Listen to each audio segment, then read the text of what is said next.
What is up? Welcome to the NBA Rundown, brought to you courtesy of Run Pure Sports and Run Pure Bets. I'm your host, Spread Astaire, joined today by Johnny AirPods JSU. How has the NBA week been treating you, JSU?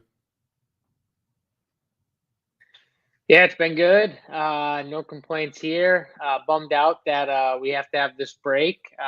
It's always bittersweet when you get the All-Star break. I do have fun, with the All-Star game. I know I don't know how you feel about the NBA All-Star game, but I at least enjoy it a little bit. Like, I know they don't try as much and they don't play much defense, but I still enjoy like the best players like getting together and hooping it up and trying to put on a show for the fans. So I like the weekend. Not as much into the dunk contest and all that stuff as I used to be. I don't know where you are on that. I kind of just it sucks when there's no name spread. You know this. I mean, you've seen a lot of the dunk contest with some of the great names back in the day when they used to all play in it, and now nobody wants to play in it. We've got friggin' guys who we barely see on a night in night out basis, and we got them headlining this dunk contest. It's weak. Yeah, it goes back to, our criticism of Ben Simmons, where these guys, they're just like afraid to fail sometimes. They don't want to do the dunk contest. And, it goes back to like LeBron's never done it, right? Did Kobe ever do it? I mean, it's been like 20 years since we got like really one of the top stars in there, right? That's a good question. Did Kobe ever do it? I don't think he did. I could be wrong. Yeah, I am JSU, Bart, and it's fine because I actually enjoy, those Dominique Wilkins, Michael Jordans were like literally the highlight of the sporting year up to that point, Oh, Bart to me, I was more excited. I was more excited for the dunk contest in the Super Bowl back then. I mean, it was literally the event of the year in our minds. And now, of course, we are kind of used to a lot of these dunks. I still actually like the dunk contest, though. Yeah, Kobe did win it. Okay, yeah, I thought he did win one, but yeah. Okay, cool. Kobe won one. So Kobe got it in there. As LeBron and Gary's in the chat. What's up? I enjoy the 3-point contest and the games. I'll probably have it on, right? But it almost feels like an extension of the dunk contest to a certain extent. But I don't know. It's a lot of fun. I personally am looking forward to the break. Handicapping these every day. I think it'll be nice to just let my brain sit there and reset, take in everything that we've seen so far, readjust my numbers, and get ready to move forward. It's crazy. 70% of the season already's passed, and it feels like the eyes are just turning to the NBA right now with the NFL season ending. But we only have 30% of the season left. Yeah, I know. It's wild. I mean, we got some APs in here talking about Cat 3-point contest. I will say this about Cat. It's probably not good for it's probably not the best setup for him as obviously a shooter, but for a big guy, he's got a smooth 3-point shot. I think the 3-point contest is definitely going to rush a guy like Cat. You know what I mean? He's used to having just those smooth open looks because he's a big. You know what I mean? So guys don't get out on him as fast. And in the dunk contest, you got to have the quick trigger and you got to be able to move, man. You got to be able to get him up quick and move. I think Cat's going to struggle getting used to almost like he's going to have to rush his process, right? Spread at some point during that dunk contest. And that's where a guy like Cat is going to end up like losing to all these other shooters. You know what I mean? These guys that are just quick trigger, boom, boom, boom. They get through the rack and they move on. Yeah, Cat's definitely not made for the dunk contest. But I will say, as a big man, 7 foot, he can shoot the 3 pretty well for a big. No doubt there. But do you see Bart in the chat? He caught on. He said JSU called you old spread. Yeah. He caught on. I am. I mean, hey, right? I gotta get a haircut. There's a lot of gray hair here on the sides, but hey, I think it helps me, right? It wasn't meant to just call Spread old, though. I was just saying it Fred knows what I'm talking about because he was watching those dunk. There's no shame in watching those great dunk contests back then. No shame in that. They were exciting. Yeah, no, and I think it gives me a nice little perspective here on how the game has changed. Back then, you had to be a winner to make money. You couldn't just be, you weren't getting your own signature shoe on a 4th place team, right? So it just felt like, These guys learned how to win a lot more. Most of them went through 3 years of college as well. So it was a completely different game back then. Now, I mean, these guys can just make a ton without, I mean, LaMelo Ball's already, could be worth $100 million. And I mean, watching them and watching the Hornets, I'll bring them up because I was kind of frustrated with them this week. I mean, those guys, it still looks like an AAU team out there when I watch them play JSU. I mean, just like, it just seems very little regard for how to win a basketball game. Have you noticed that about the Hornets, or am I just kind of picking on that team because they let me down this week? No, I would agree with you. It's kind of like an AAU style. I think spread though they're slowly going to be changing things up. I think we're starting to see it with that like two big lineup that they've been starting to roll out a little bit more. Because all these guys want to do is just like run and shoot and jack up bad shots at times. Like, yeah, I love Terry Rozier. I think he's a good player, but like, man, some of the shots he takes, I know they go in, but there's some serious degree of difficulty with some of those shots. LaMelo Ball, same thing. He'll take some bad shots, and it does feel like just that run and gun AAU style of play is trying to break into the NBA game, but it won't, because it just won't work with like disciplined teams. You know what I mean? Like the Heat is a perfect example of like the worst matchup ever for a team like Charlotte. Like the Heat, they have disciplined veterans who are very good on defense. I don't know if you remember that they played recently. It was a couple weeks ago on a Saturday, I think it was. They played, and Bam was a few games back from coming back, and the team just annihilated this Charlotte Hornets team. Like, every shot they took was a bad shot. Like they forced them in. I'm sitting here watching the game because I had a ton of Bam that night in DFS. So I'm sitting there watching the game, and I'm just, I'm praying the game stays close, right? The game ended up blowing out, but like I'm praying the game stays close, and I'm just sitting there like every single shot is a bad shot. Like they're forcing this team into bad shots, whether they just kind of give up, Charlotte, like you said, and just take the bad shots. But like there were no like just open looks. They were just forcing them to shoot contested jump shots for most of that game. And it's because they couldn't handle the switching on the perimeter. They would just switch. Whenever there was a screen set, they would switch, and they couldn't beat that guy off the dribble and get around him. They play good defense. They move their feet. Even their bigs can switch. So it's just a really hard matchup for those style of teams. And that's one thing I worry about here in this game again, is like that style contrast between these two teams. It's very, very different. I mean, the Heat are just the Heat are a real tough matchup for really good teams, let alone a Hornets team like this. Right. And of course, we're talking about this because the Heat are -5 tonight with the total of 226.5. Sounds like we both like the Heat here. Yeah, specifically, I'm referring on Charlotte. They were up by 10 in the fourth quarter against Minnesota, right? And they were just, running up the floor, high pace. Like you said, they accept contested jump shots. There's 3 seconds left on the shot clock. That's fine.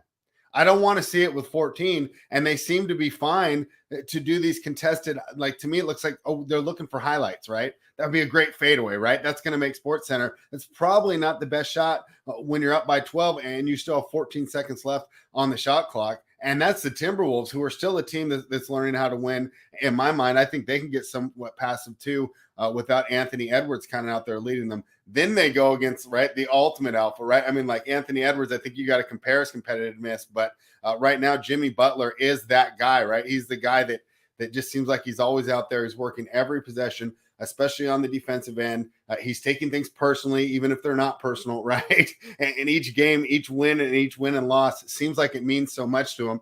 Kind of like a throwback to the old 80s, where they needed to win if they wanted to have, more than $1 million in the bank account. So I really like the Heat here tonight. And I know that it's kind of going against some of the stuff that we normally do, right? We like home dogs. Interesting spot. Last game before the All-Star break, like who's checked in, who's checked out.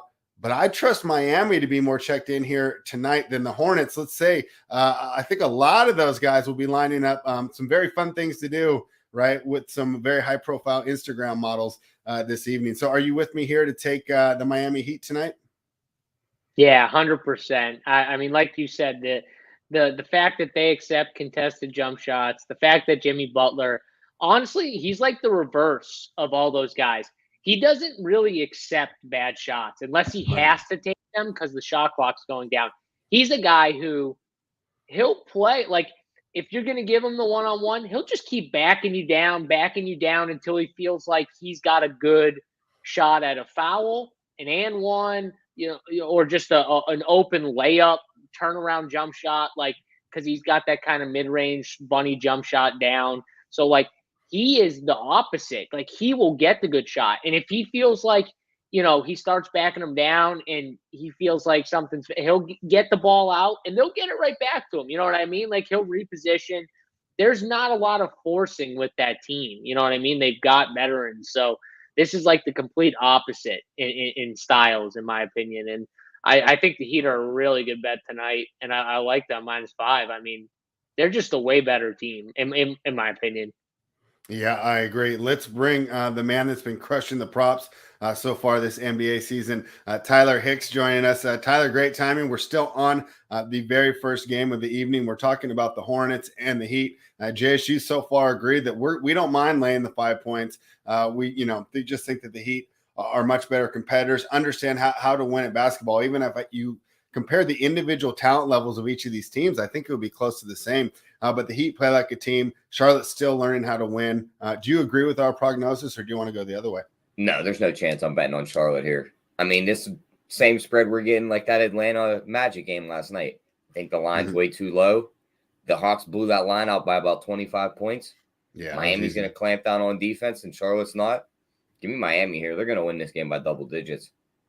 Give me like a player prop with the win. Give me like a Bam or a Jimmy. I was looking for Jimmy. They don't have them listed yet. They'll have them listed probably like an hour. Bam's double and win is -105. Wow. His okay. 25 plus points and win is +230. I'm not sure. I don't know if I like 25. Yeah, 25 is a lot for Bam. I would like 20. I would take the 20 if they had it, but yeah, I don't see a 20. It's 25 and 30. I mean, he could get 25, but I don't. If the game like gets out of hand like it did last time, he ain't seeing much run in the fourth quarter probably. But I mean, it might stay close. I don't know, but I would like that if they double and win. That's a nice little. If you do just his 20 plus points on FanDuel and just parlay it with Miami's money line, it gets you +107. Yeah.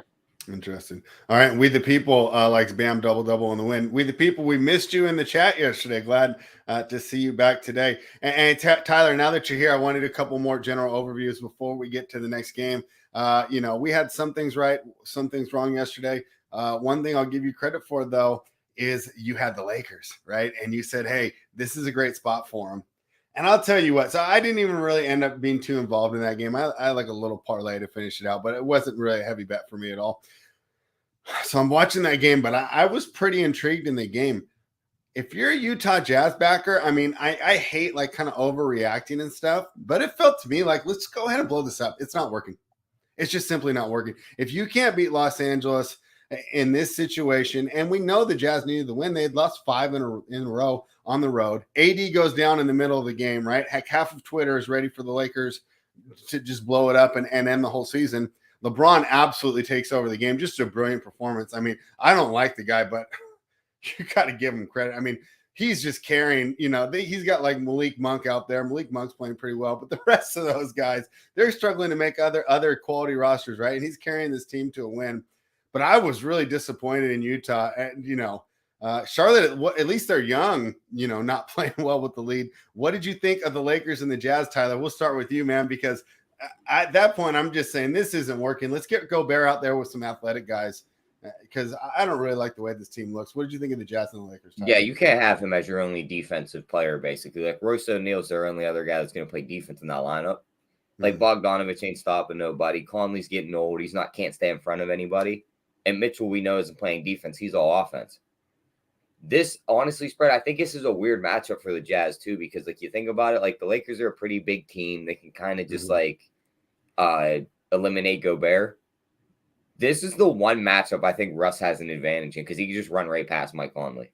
Like Mike Conley can't stop him at anything. Dusty. Yeah. Like he posted a plus minus of +5 last night. When's the last time he was a plus in the I think Conley minus? was minus 20 something too. Yeah, so I mean, I just think minus 25 on Conley, minus 27 on Gobert. Yeah. So I mean, yeah, I think this is just one of those matchups. They just have their number. But the other thing too is like, I don't think you're winning a championship with this Charlotte or this Utah roster. Yeah. You got to do something, but I don't know what you do. Like, you're not getting a star back for the pieces they have. Like, you're going to have to pray to God that somebody signs with you in free agency, or you have to trade one of your main guys away and try and piece together something from there. I'd say you trade away Gobert. You can get late round picks. I mean, like, he's definitely going to help some sort of contender. There's going to be interest out there, and build a smaller lineup the way the Clippers run around Donovan Mitchell that's more offensive oriented. But it's like they're not a defensive team, even though that's what they try and pride themselves into being. They still have flaws on the offensive end. It's just, they're good, just not good enough. JSU, do you agree, or do you think I'm just disappointed in the Utah Jazz kind of, ruining my parlay last night? Well, I agree that I don't think they're winning a championship with this team. I mean, that team's not being anyone that comes out of the East. Doesn't matter. I mean, they're not being Phoenix or Golden State either. And they're not being Phoenix and Golden State. Yeah, you're right. So, I mean, I think if Denver got back their pieces, Denver would give them a tough run. If Denver got back all their pieces, Denver would give them a run for their money. So I think they'd probably win. So I think there's a few teams in the West they ain't beaten, and I definitely would take the East. The East is loaded. So, I mean, yeah, I agree that they have to do something in the offs. I just don't know. I guess it would be kind of unload Rudy and then just try and change the style to, like you said, more of like a perimeter, push it, less a half court, just run and gun type game. Because we've been talking about it, like, unless your center can just dominate like Jokic, Joel Embiid, the center spot, like, you don't want the big stiffs anymore. You really don't. Like, that's me. It's the centers are now more, athletic fours. That's kind of what it's moving to, unless, like I said, you got a dude who just dominates like friggin' Embiid or Jokic. Like, those guys can play in this league, but it's tough to win with a center like Rudy Gobert, even though he's great on defense. He hurts you on offense, and overall, he's going to hurt you in the end. That's funny. I think he would do better on a team where he isn't asked to do everything defensively. Like, if you gave him some competent perimeter guys, right? Like Capella kind of has it in Atlanta. Oh yeah, spread. Let's put him on Miami. You know what I mean? Let's put him on. Just put him in the best. Nowadays, you're right. All these quote unquote stars, they should just go to the best optimal environment where they can thrive. They don't have to work really hard to make their team better. We just want them to go somewhere where they all thrive and they all can win, and we all can be happy, and we can sing Kumbaya at the end of the day, and all be, jolly go lucky. Like, no, like, at some point, someone needs to get in and fix the NBA as a whole, because everyone can't win. You can't just cry when you want to leave and go do a super team. Like, things need to change. It's ridiculous, the amount of power that these players have for making millions of dollars, and then complaining for making millions of dollars because they don't like some of their teammates, or they don't like their location and where they're dude, you make millions of dollars. Stop. Like, go drop 40. Like, go win some I don't think Rudy wants to leave. I'm just watching this saying they have the slowest, worst wings defensively, like, of any playoff team. He is making up so much for all those guys. Like, those guys would get torched. I mean, all those guys are offensive guys. You're right. Like, I'm just saying they're kind of a little bit too reliant on him. And then because of that, I don't know. It just seems like it's just a weirdly constructed team. So I'd like to see him with some more athletic guys. Where would you just send him? Where is Rudy Gobert? Like, where is he going? Dallas. Yeah. Dallas. Yeah. See?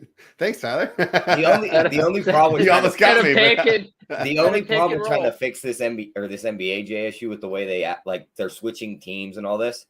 is they're doing this from high school AAU on. The only difference now is they're getting paid millions to do it. Like these kids go to a high school, they're like, oh, this kid's ahead of me. I don't like the coach. I'm going to transfer out and go here. Play for this AAU team. This guy's ahead of me. Well, I'm just going to play over here.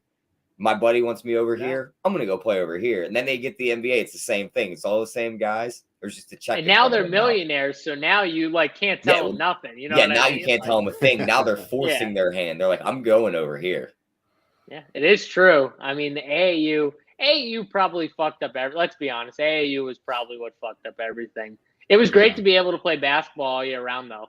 Like when I was growing up, that's kind of when AAU, it wasn't out there all the way. Like you would look for tryouts in the newspaper. You know what I mean? Like you look for it, and there would only be 1 or 2 tryouts. And then as I got a little older, it just clubs popping up everywhere, like AAU, different AAU teams and stuff. And it was so easy to find tryouts.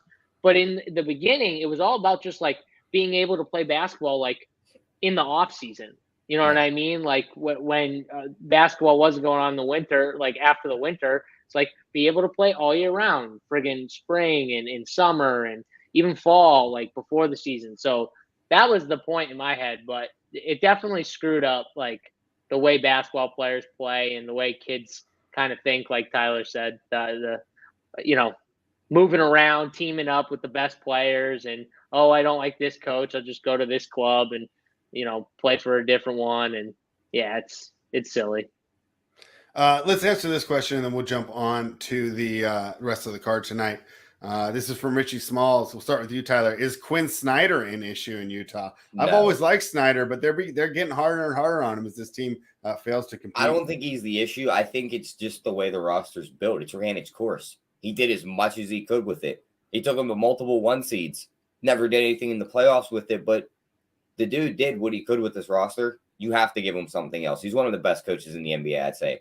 I'm not going to say he's better than Spoelstra and those guys, but I'd say he's probably in the list. I'd say I'd probably have him at 6 or 7, somewhere in there, maybe a little higher. JSU, what do you think about Quinn Snyder? Do you think he's one part of the issue there? I don't know if he's part of the issue. I agree that I think some of these guys are kind of older, past their primes, right? There's a reason why they've not been letting Conley play more than 30 minutes a night. He's obviously older. He can't handle it. Bogdanovich, they might have just passed their ultimate window, right? Where they weren't winning a championship, but just to push a little closer to get there. And ultimately they're not winning with that team. I think we knew that even the years they were the 1 seed, we knew they weren't winning. I'm sorry, I wasn't going to the window to bet Utah. I just wasn't. I knew there were certain matchups where maybe they had shots, but I knew there was just ultimately too many other teams that were going to exploit their weaknesses and beat them in the end. And that's what you see every year, and it's going to be no different this year. All right, and if you're not familiar with the Thursday show, right, this is the show where we do take the scenic route before we get to the best bets. And a reminder, this is brought to you by runpuresports.com. If you're not a member, head on over, use the promo code GETBETS. The Washington Wizards are +5. They will be in Brooklyn now. Boy, they've caught more money since this morning. This was -3 this morning. Total of 215, +166 on the money line. And I'll tell you what, I mean, I'm not necessarily against a Wizards play here. My idea is that, right, they got that great win against the Knicks last night, and we can take a little detour and diagnose the problems with the Knicks, but that was ugly. They were up by at least 20 at one point in that game. Weren't they at halftime up 22 or something like that? Yeah, I mean, I thought I had already 3 20+ point leads just this month. Yeah. I mean, it just something's got to change there. Thibodeau's not getting it done here. So Brooklyn played that game last night. Emotional win for them. I feel like they're kind of free rolling here. If they lose this, it's whatever. We bring in Simmons and those guys next week. Of course, it's at home, so Kyrie Irving can't play. Interesting. I actually heard Silver come out this morning and speak against kind of the silliness of the mandate, saying that how are we protecting people if unvaccinated road players can play, and basically calling it window dressing, which was for Adam Silver, who I consider to be kind of just like a puppet and a pushover, is kind of like the strongest stance I've seen him take since he was a commissioner. So I was definitely interested watching that interview. But regardless, Kyrie Irving will not be in there tonight. Kyle Kuzma's been a guy that's doing well for us on the DFS streets. Tyler, what are your thoughts here? I like the Wizards +5, and I'm even tempted by the money line. Am I in the wrong area here, Tyler? No, I don't think so. But just to touch on that Silver thing, I agree. It's the first thing I've heard him say since the bubble spread. So definitely a puppet, but we'll see how he gets this one's figured out. This game, though, I got to take Washington. You look at Brooklyn's minutes last night. Yeah, they went about 9 guys deep, but Patty Mills, 38 minutes, Seth Curry, 36, James Johnson, 32, Bruce Brown, 27, Drummond, 23, Cam Thomas, 30, LaMarcus Aldridge, 22, Blake Griffin, 15. The next closest guy is Javon Carter at 11. These guys are going to be tired tonight after fighting to come back from 28 last night. Yeah, Washington doesn't play much defense, but where's their advantage at outside of like Drummond down low? He's not going to win them this game. Maybe he grabs you 20 rebounds, but he's not going to pour in 30 points. Give me Washington here, spread, and the Kuzma double-double and win. Even take the money line. I think they pull this one off. Get the W before going into the All-Star break. All right, we agree there, man. I think that Washington has more talent than the stripped-down Brooklyn roster, of course, without their best 3 players. What do you think, JSU? Yeah, I mean, 5 points against this Brooklyn team with none of their stars. And they played last night. I mean, both these teams did, but they played last night and had to scrap and claw to get back from a 20-point lead, like you guys said. I don't know how you don't take Washington here. Like, if you're going to play this game, it's Washington. Whether you want to play the points, I agree, though, like the money line, +160, not a bad pull here. Not that Washington's a great team, but neither of these teams are. They don't play any defense. Either of them do. You know what I mean? How do you think Brooklyn got down 22 or whatever it was? Like, neither of these teams play D. I could easily see Washington go into Brooklyn and win this game. And, they're playing hard. I mean, they're playing hard. They're not the best team, but they're playing hard. So that's all you can ask for from them.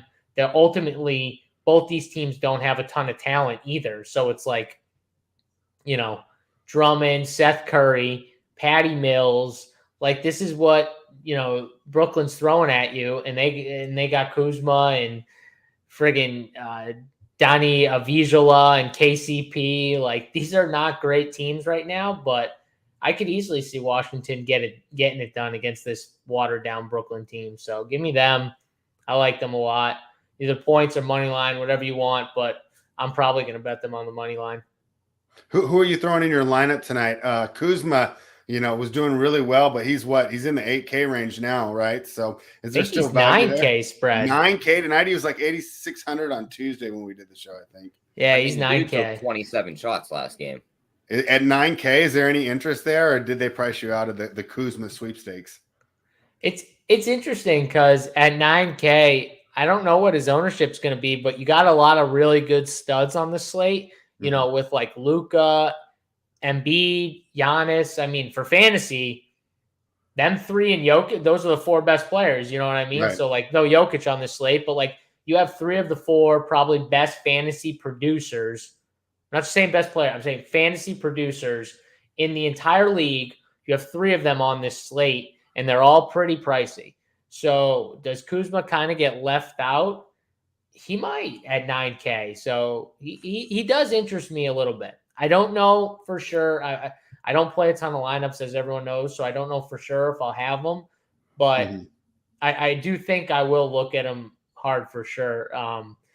If he's lower owned. Like, if I kind of get into the slate in like 2 hours and see that like he's popping in projections or people are talking a lot about him and he's going to be popular, maybe then I'll stay off at 9K. But if he's going to be low owned, I'll definitely have some interest.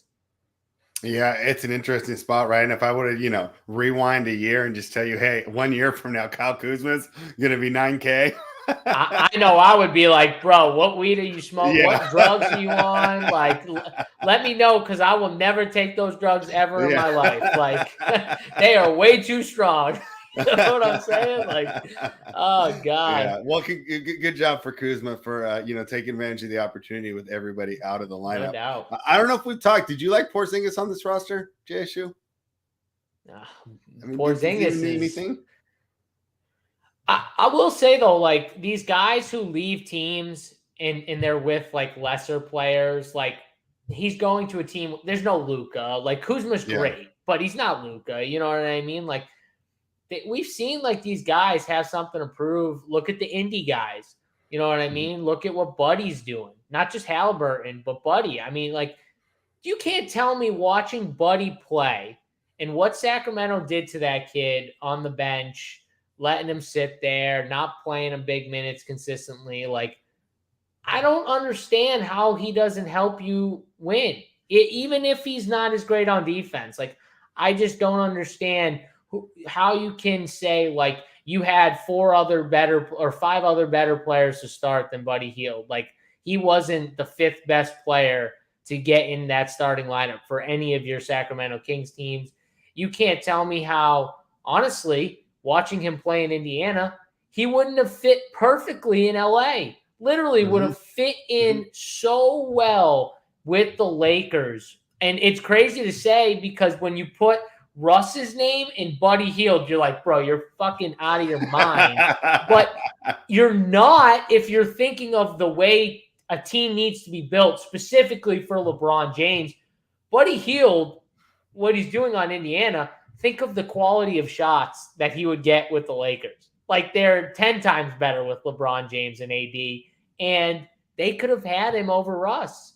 They chose not to do it. I think that's going to be a major, major swing and miss for the Lakers there, the way Buddy has been just shooting the ball offensively. It still drives me nuts, though, how he'll like have a wide open lane to the cup and decide to like step back and shoot a 3. That does drive me insane, even though sometimes they go in. But, like, dude needs to take some layups every now and then. He's starting to do it a little more in Indiana, though. I will say, like, I've seen him, like, a couple times put his head down and go hard to the right hand and finish. He likes to drive right. But, like, I've at least seen it a few times, way more than he did in Sacramento. No doubt in my mind. Like, I've watched him pass up wide open layups. Like, almost like Ben Simmons pass up wide open layups. So, you know, that will drive me nuts, but it's insane to me that he sat on the bench. He didn't start for these Sacramento Kings, and they just justified it. Like, oh, we're just going to play this kid like 25 minutes. No, terrible idea. Sacramento Kings, bad franchise, terrible, and the Lakers, bad. Yeah, so Buddy, right? Obviously, fans out here we're pretty frustrated with him, and it's because you can make those Harden style clips of him basically not trying it all on defense, right? But to his credit, right? He was the scapegoat. 5 guys aren't on the floor playing defense. Maybe Holmes was, so 4 of them aren't, and he's constantly getting out, right? It's like if we were back in high school or we're at a basketball camp, right? And all of us are messy, and they come in and they just only yell at me, right? And everybody's room is messy. But they keep yelling at me, right? After a little while, I'd be like, hey, what about these other rooms, right? Like, this isn't the only room in the house. So I do feel for Buddy where I feel that they scapegoated him for the bad defense when nobody on this team. And no way that wasn't a little bit of what was going on too, right? It exactly was. There was no way in Buddy's head, he wasn't like, bro, I'm not the only one that's not playing. I mean, look at these other guys. Yeah. You know what I mean? There had to have been a clash between him and Walton, and it must have carried over with Gentry, or it just became this is the way we do things. Look at how hard he's playing in Indiana, just in the few games that I've seen. Like, at least he's trying. I'm not saying he's like an elite defender by any means, but like he's at least trying on both ends of the floor and like running the floor too, which like the only time I ever saw Buddy Hield run was like when he would sprint to the corner, like when the corner was wide open and he would notice it.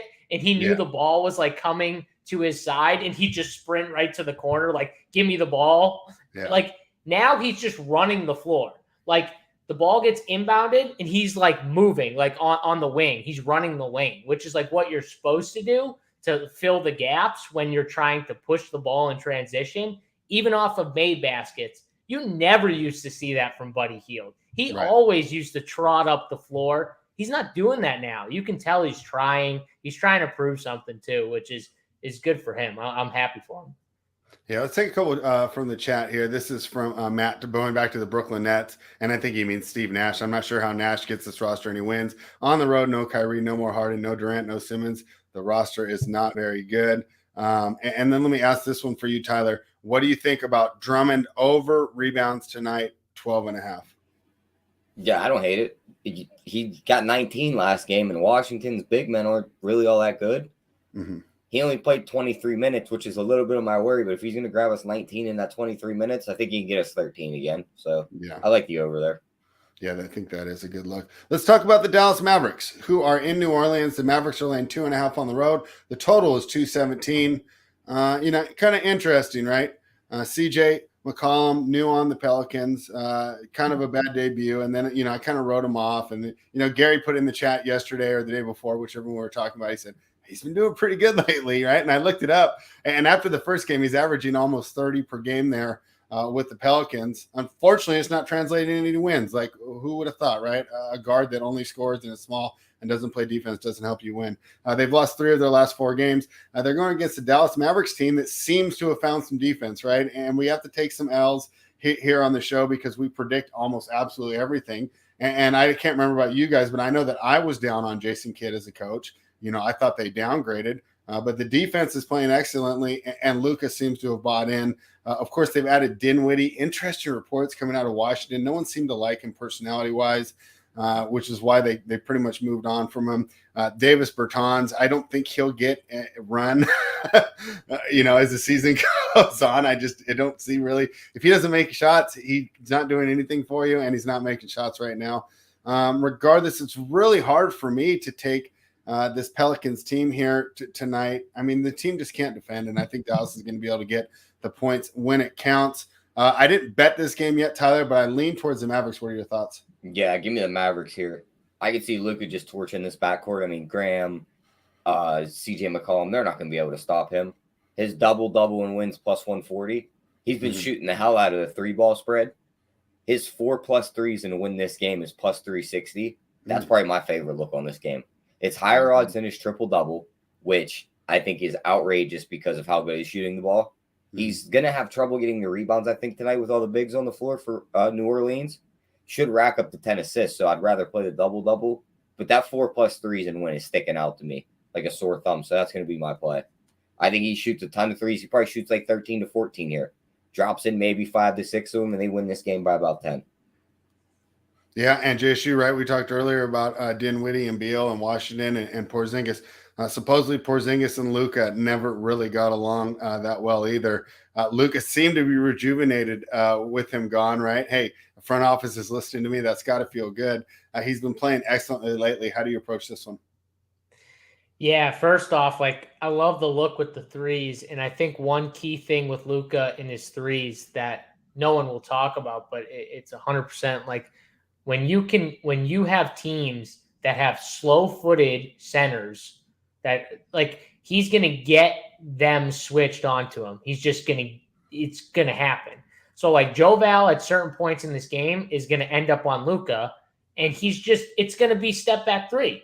It's going to either be step back 3 or he's going to up fake and he's going to go right by him for a layup. It's one or the other. If you watched him on Zubac the 2 games ago, he torched him with step back threes. Step back threes up top, both corners, leaning to one side, as he's shooting threes. It was ridiculous. And he's going to do it again tonight. Right when he gets they'll keep setting screens until he gets Joe Val on him. Trust me. And Joe Val's going to be the weak link. It'll be interesting to see how they, fix that. If Joe Val gets less minutes, if he's really hurting the team because Luka's just picking on him. If they hedge out hard, if they try and trap, who knows what they end up trying to do. But in the end, I think the 3-point look is by far the best that Tyler said, that plus 360 and the win, because I do think they win this game too. I also, though, think CJ McCollum over 21 and a half on DK points. Mm-hmm. I mean, he's hit that the last 3 games, and he's looked so good from the perimeter. He's going to score. He's going to jack up shots. He's he's like Brandon Ingram pretty much, but a few inches short. He's 4 inches shorter, 5 inches shorter, whatever it is. He's just shorter, but he's smooth. he's a mid-range to 3-point shooter. He's smooth on the perimeter, can get his shot whenever, and like that fadeaway, it's just tough to stop because he has that little lean in his jump shot. His feet kind of come out. It spaces him out between the defender, and it's really hard to kind of bother it. So CJ McCollum over 21.5 points. That just feels like a really good prop bet if you want another one here. But I do like the Luka threes over, and the win is definitely the best one Tyler talked about.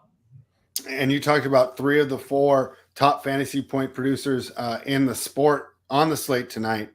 Luka doesn't play against, one of the other ones.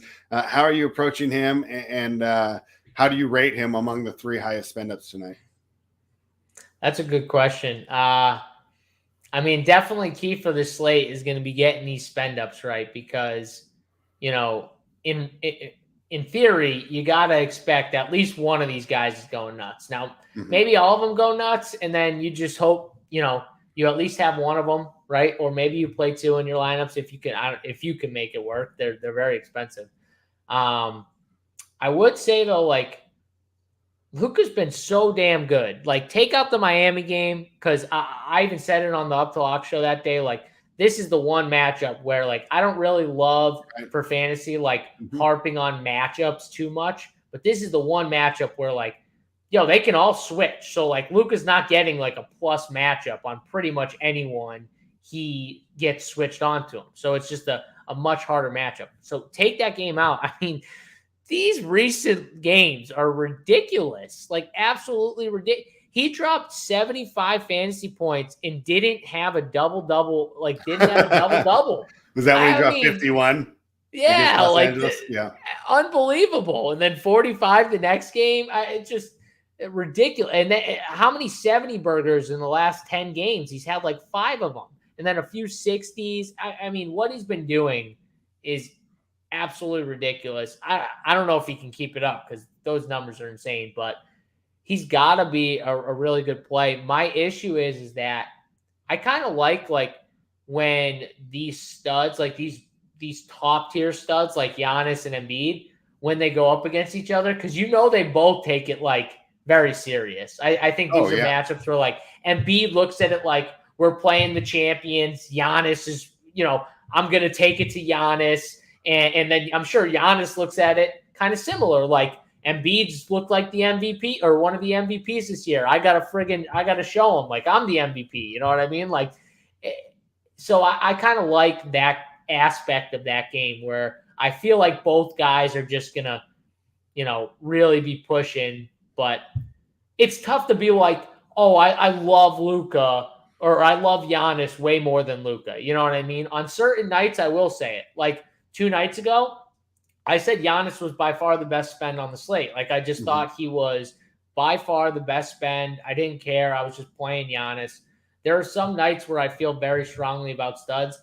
I think that this is one of those nights where, like, I can rank them for you. I will. Like, I'll rank them. Like, I'll give Giannis, Luka, Embiid. But, like, to me, they're like this. You know what I mean? Yeah. Like, that's how I feel about this slate, where I felt like Giannis on that slate 2 days ago was like up here and the next guy was here. And then the next guy was down here. Like, that's how I felt. So, some days you feel stronger than others for DFS. This is one of those days where if you play any of these guys, they're good plays. They just are. Blowouts will be the only thing that hurt them. All right. And great info from our guy, Robert here. He says Luka averages 27 points, almost 9 rebounds and 8.5 assists versus the Pelicans. Skylar's asking for the best 3-game parlay. Stick with us, Skylar. By the end, you will have it because we will each give out a best bet. And we usually bet those individually, but hey, we encourage you to parlay them because we sweep pretty often, actually. We've been doing really good on the show this year, so hopefully we can keep it up. And you talked about the battle of the 2 spend-ups, JSU. Let's go straight there. Milwaukee's taking a little bit of money. This opened Milwaukee -6 with them hosting the Philadelphia 76ers on a total of 220.5. It is now Milwaukee -6.5. My idea, and I think this is what the market is thinking as well, Philly might be looking ahead to a little bit of vacation. I know that they were embarrassed the other night, right? Tyler and I were embarrassed for even speaking positively about them on the live show. as their performance just continued to get worse and worse. But for whatever reason, Al Horford covers Embiid better than anyone in the NBA, right? Like it's almost like he can stay in the NBA for 5 more years as long as Embiid's in it, just for that particular matchup. That's how good he is at shutting down Embiid for some reason. Like what was he? He was only made 3 field goals or something. Let's be honest. The team played bad, and they could not stop Jason Tatum and Jaylen Brown on the other. Like they just let's not just go. Oh, it's Embiid's fault. That game was not just Embiid's fault. Anytime they lose JSU, it's always Embiid's fault. Just like I'm so surprised I haven't heard about this miraculous pass Jokic made last night to win the game. I mean, he is the best player in basketball right now. But I mean, wait, didn't Jokic have like 28, 17, and like 8 or whatever? Like 36, 18, and 15. I don't even know. Like it was ridiculous. Yeah, 36, 18. Every time I come on here, it's always Jokic this, Jokic that. Listen, I will say, like, they are completely different, like, styles of bigs, but they both have the same, like, similar skill sets. Like, Embiid's more athletic. Jokic, I think it's more impressive, honestly, that Jokic does it with less athleticism, in my opinion. But you can't argue, like, oh, Jokic is way better than Embiid, or, like, Embiid's way better than Jokic. Like, I'm sorry. They're both so good. And right now, I'd probably lean that Embiid might be ahead of him in, like, the MVP race, maybe. But, God, this Denver Nuggets team, when he comes off the floor, similar to Embiid's team, but I don't think as bad. They are so bad.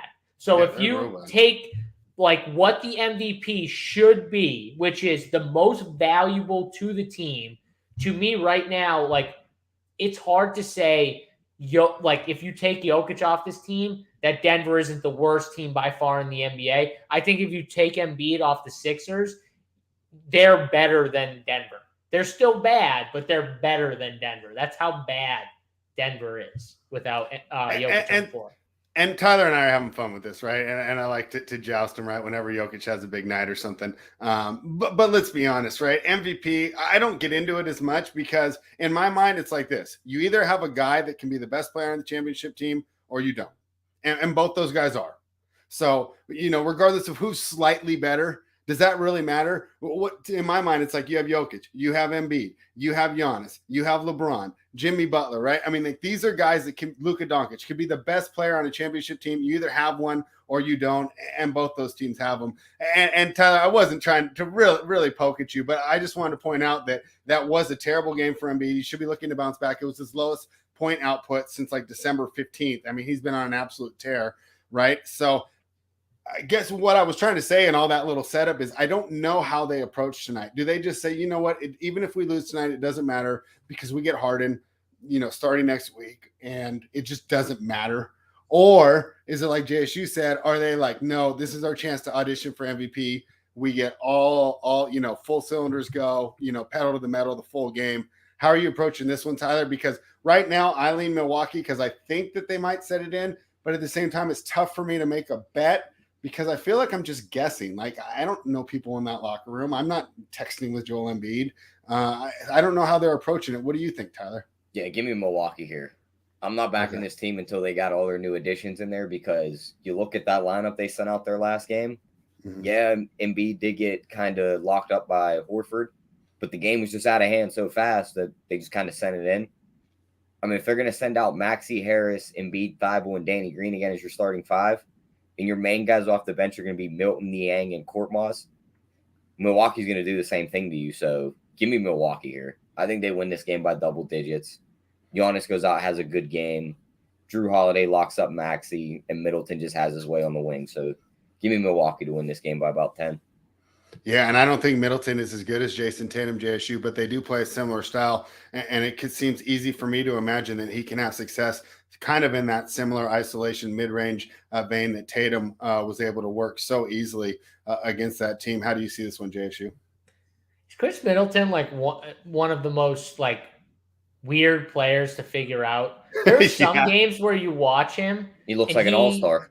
He looks like the all-star, like, because I know he's got all-stars. Like, he's been to all-star games. Like, he's got all-stars.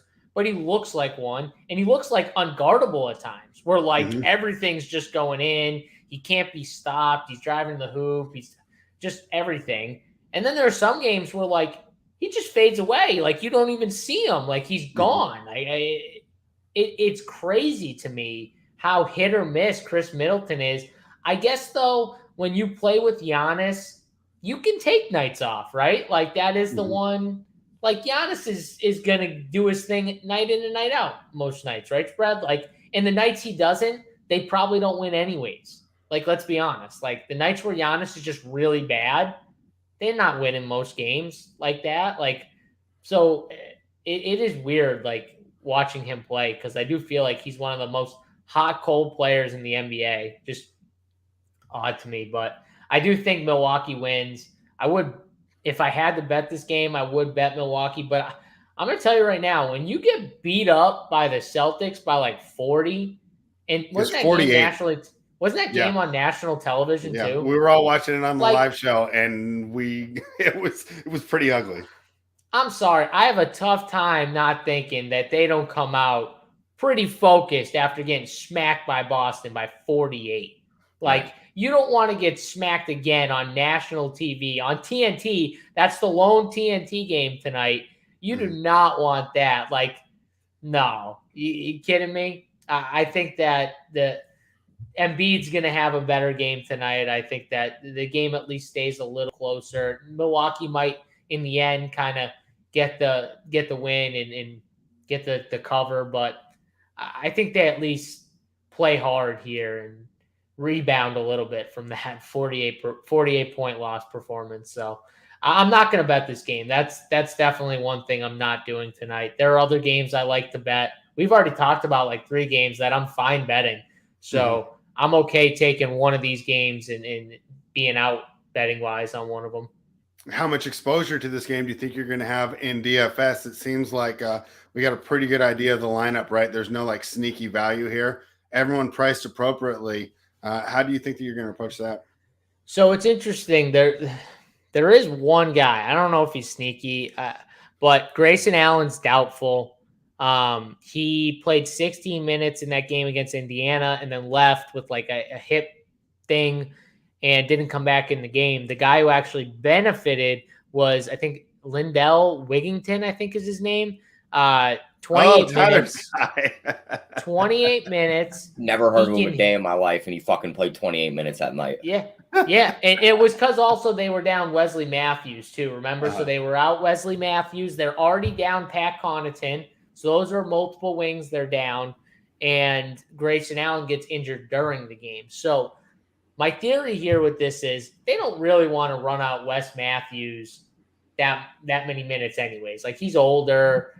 You know, they got him as a veteran, I'm sure, saving him for the playoffs too. Like, I think that this young kid has actually earned, with some of these guys out, some more runs. So, like, this would be more like an MME play. I don't think he'd be like a, main lineup type guy, but he's at least someone you can look at for cheap. He's 3,500. I wish he was 3K, but, if you need a value, I guess. But this game isn't the best game for value. So I'll say that. Like, you've got the studs.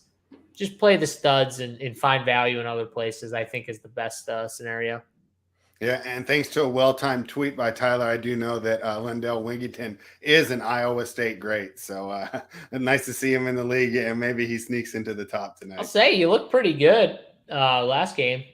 Yeah. Hey, it's great when these guys take advantage of their opportunities, right? Because sometimes they come in and it's just let's be honest though, it's got to be nice, like coming in and you got Giannis to your right, Drew Holiday, hey, Chris Middleton, Bobby Portis, what's up, buddy? Oh, yeah, let's play some hoops tonight. Noir is another kid too. That's another value. I mean, he's a good player. I honestly think Jordan Noir could like start on like half the NBA teams.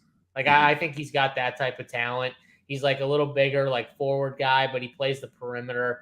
He has an odd shot, but it goes in. Decent on defense. I think he's a decent player. That's another like larger field value play I think you could pull in this game. But in the end, it's tough because like most of the stats are like Giannis. Like Giannis does so much for this team. And then they've got like Middleton, Drew, Bobby, that do a little. So it's like it's hard to hit, but I guess when they're that cheap, you're not asking for a ton, right? So they could get there, whether it be in a blowout or whether it be just the 20 minutes they get off the bench. And one more Bucks note from DFS, and just let me see if you agree with me here. So Bobby Portis is a guy that, like, without injuries, I never would be able to line up around, right, when they're full strength. But if I land on him, I'm pretty cool, right? I don't mind plugging him in there at all. What do you think of that for Portis? I can't do Portis in this spot here. I don't like playing. I don't like forcing in bigs against Embiid. It's like one of my rules. I really hate it. Well, that's why he's so good at drawing fouls, and Bobby Portis is one of those guys, like, he plays emotionally, you know what I mean? And sometimes it gets him into trouble. Sometimes he's the winner in that game, but sometimes it gets him into trouble. And guys like Embiid who know how to, like, force contact and force you to foul him, it's just hard not to. You know what I mean? It's hard because you know you're taught to play a certain way. And when you face guys like that, most guys are taught, like, you have to get into him, not let him get into you. Because when he gets into you, that's when he just draws his fouls. You got to play him straight up. And it's really hard when you do that to not be overly aggressive. That's why Embiid's so good at drawing fouls in his bad matchups for a lot of the league. It's because, he knows what you're trying to do, but he's just so big and overpowering. You can't do it. And he knows it in his head. He's saying it. It's like Shaq. Like when Shaq was in the league and he's like, dude, I know what you're trying to do. You can try and, like, push me or move me. You're not moving me. And when I get this ball, I'm going to take 2 dribbles and I'm going to dunk it on you. You know what I mean? Or I'm going to little lollipop layup right over your head. And you're not going to be able to do anything about it because I'm just too wide. You can't block it. All right. Well, see, and that's helpful for me, JSU. And this is kind of an example of the type of discourse you get in the Discord over at Run Pure Sports, right? You can throw a question like that to JSU and the other coordinators. And hey, if I wasn't a member or I wasn't having this conversation, maybe I throw Portis in there. And that's the reason I don't cash tonight. So that's what Run Pure Sports can offer you. Use the promo code GetBets. Let's go to the last game of the night. The Houston Rockets, right? They covered last night, Tyler. They were 16-point dogs. They only lost by 3 points. They almost went outright. That was in Phoenix. Now they'll be in Los Angeles taking on the Clippers. Clippers laying 11 on a total of 227.5. I don't know, Tyler. I like Reggie Jackson, right? Marcus Morris, it's a good, solid basketball player. But is this team really worth laying 11 to, even against a tired Houston Rockets team? And I know JSU told me that KPJ is doubtful, but I'll be honest, this team just seems like it can just keep adding offense no matter who sits, right? More usage for Jalen Green seems about the same efficiency for me on the half-court end. I'm leaning towards taking the points. What are your thoughts, Tyler? Yeah, I'm probably going to stay away from this game for the most part. It just seems like a weird matchup to me, but if you had to pin me down, give me the points with Houston. I don't think the Clippers should be laying double digits to anybody. If these guys get hot for the Rockets like they did last game, they could easily win this game against the Clippers. The Clippers aren't the Suns. They can't have their best player get ejected and still come back and win the game by 3. Yeah. So I think Houston could pull this one off, but the safer play, I think, is taking the +10. But for the most part, I'm going to stay away from this one. Just a weird game. Yeah, I mean, I don't know. Terrence Mann's your lead ball handler and you're laying 11. Doesn't seem right to me. What do you think, JSU? Yeah, I mean, I can't do the 10.5 or 11 for the Clippers. I can't do it. So it would be Houston or pass. No doubt in my mind. If I bet this game, it would be Houston. But I don't know. Like I said, the first 3 games were good games, in my opinion, to attack. And I think that's where I'm going to attack the slate from a betting side. But I will say, we got John in the chat. He says Hakeem's better than Embiid in more physical big man error. Yeah. No doubt, but this is a different era. And Embiid is a completely different, in my opinion. The skill set of Embiid is ridiculous. He doesn't need to be that physical all the time. See, back then, they always needed to be because they let shit happen that they won't let happen nowadays. You know what I mean? So, yeah, of course he was. Like that, he had to be because you could do things as a defender that you can't do now. You know what I mean? You could be more physical back. That's why Embiid always wins. That's why he wins most times and gets people in foul trouble, because the style nowadays, it favors the offensive player, where, like back then, Embiid wouldn't be able to get away with some of the things he gets away with. That's why it's different, though. That's why it's tough to compare the errors, right? Like it really is. It's tough to compare these guys to those greats from back then, right? Because it was completely different. Like you said, Spread, when we were talking about the dunk contest earlier, like it just changed so much. And like you said, back then the center was so important to every single team because they let the guys get away with all that contact out on the perimeter. Now they don't. So why would you not attack from the baseline, right, using dribbles? Because any sort of contact, you get the foul. Otherwise, you get to the rim and you're either making a layup or everyone collapses and you can shoot it out for a wide open three. And the other thing is, if you say you're not as good as Akeem Olajuwon, that doesn't really say much to me. I mean, it means you're not the best center of all time. I mean, right? Come on, like we're talking about Akeem here. It's like, so they're both like really when people good. Say LeBron's not as good as Jordan. It's like, what? So you're not going to watch that last night? Because even though I was rooting against him, it was a damn good performance, and it was enjoyable basketball to watch. Do I think young LeBron would have struggled more in that era? Yes. Do I think man LeBron now would have? Maybe not. Like, you know what I mean? Like, it's just different. You know what I mean? It really is. Like, younger LeBron, they would have – Jordan got beat up on in the beginning, right? Like, coming out, like, they beat up on Jordan. And then what did Jordan do? He even said, like, I just hit the weight room. I started getting bigger. I started getting stronger. Not like bigger, but just like stronger. And I knew I needed to be able to handle getting hit and just getting hammered. And that's how he, like, helped them overcome certain series and beating certain teams. And he talks about it like it was just different. That doesn't happen nowadays. You don't have to, you know what I mean? Like, you're not getting – if you get hammered, the guy's getting ejected. Like, that's it.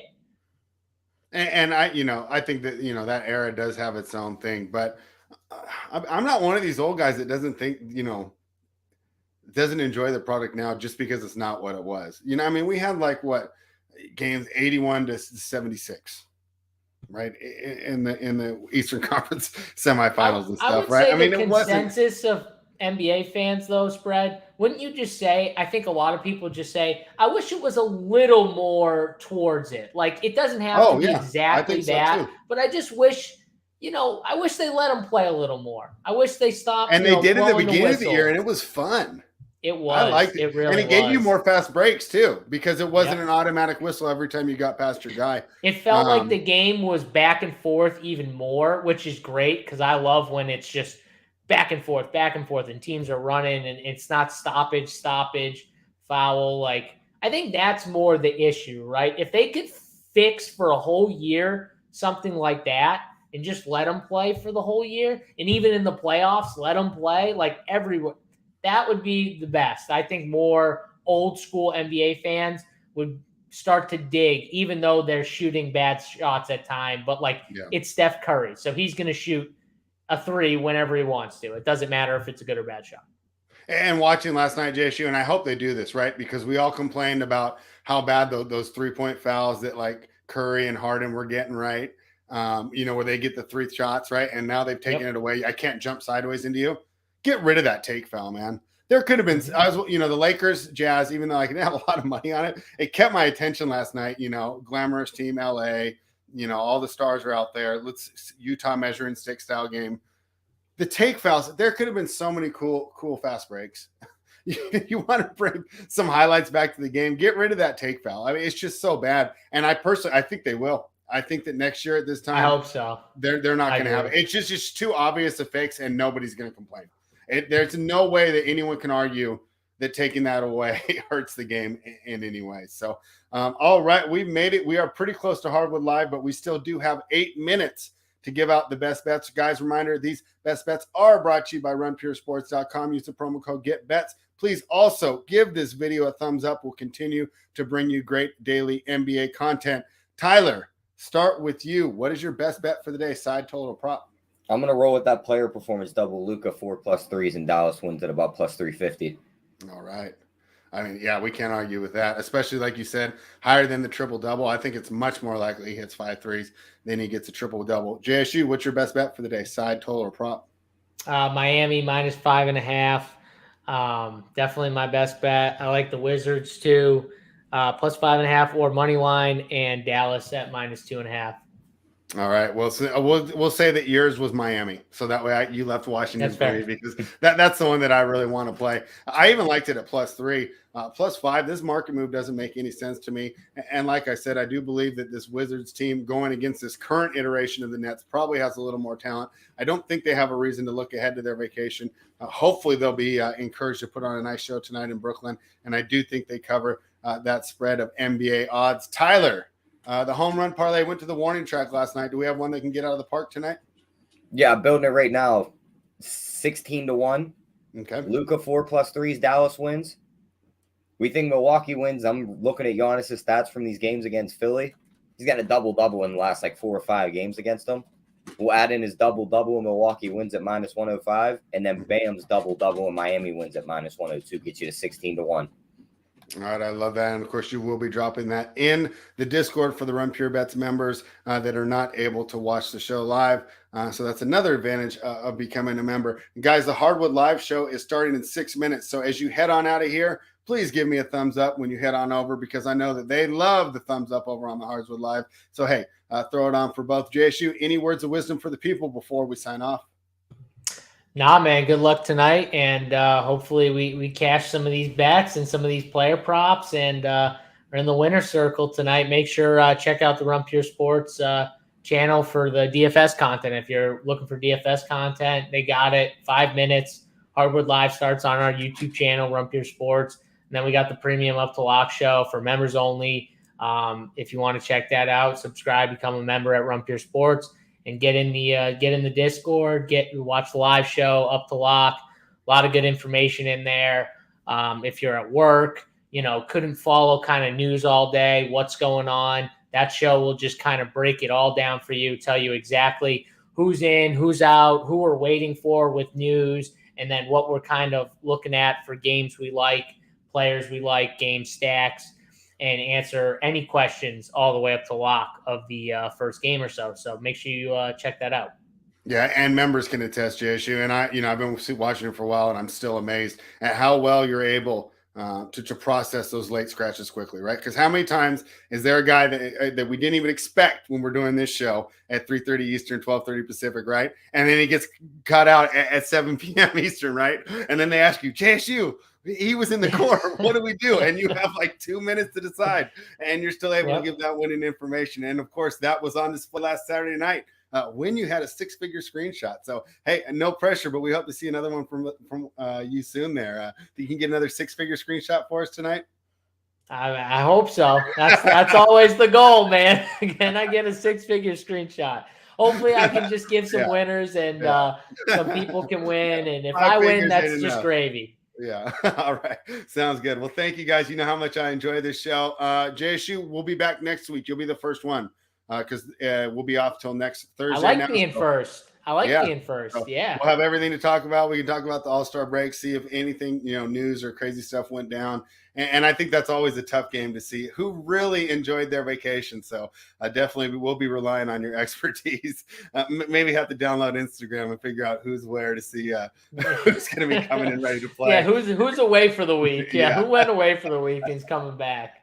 Yeah. All right. Well, thank you everyone for joining us. Like I said, please give the thumbs up and run.